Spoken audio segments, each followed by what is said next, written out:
Hi everyone, I'm Emily Lansman with the Jewish Food Experience, and today I'm at Catoctin Creek Distilling Company in Purcellville, Virginia. Catoctin Creek has been a longtime partner of JFE, so today I'm here to make a few cocktails using their spirits. Before that, I want to go over a couple of bar essentials, some bar tools that you should have in your collection. First is a shaker. So there are a couple different kinds of shakers, a few different styles. You can have one that's basically 2 cups, they fit together, you shake, and then there's your drink. You can also get a shaker that just has a little strainer on top, put all your ingredients in, and then you pour out. So there are a few different kinds like that. The next would be a measuring cup. So very important, you have to have your accurate measurements. A few different kinds. This is called a jigger, and they come in several different sizes. So there's a top and a bottom, and they have different mounts.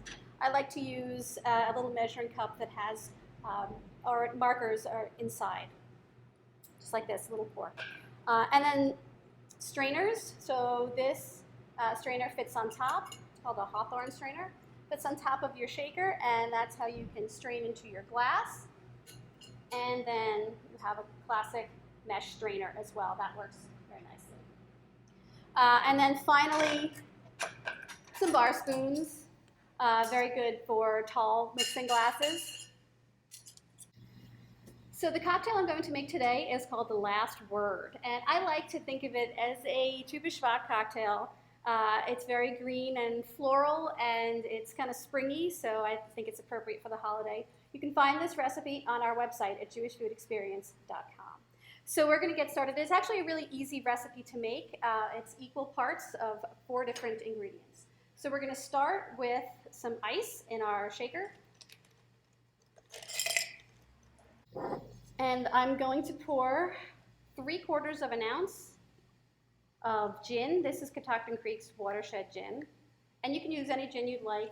Keep in mind that different gins have different flavors. So if you change out a gin, you're going to change the flavor of the whole drink.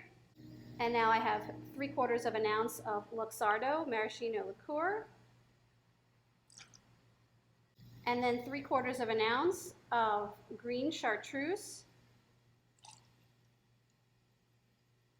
And finally, 3/4 of an ounce of freshly squeezed lime juice.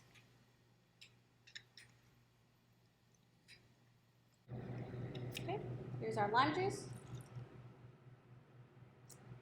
And we're going to pour this into the shaker, tap it to seal it, and then shake. So I shook for about 10 seconds, and now we'll separate. Take our Hawthorne strainer here, put it on top, and just for good measure to make sure we don't get any ice chips in there, we will strain through. And there we go, the last word, l'chaim.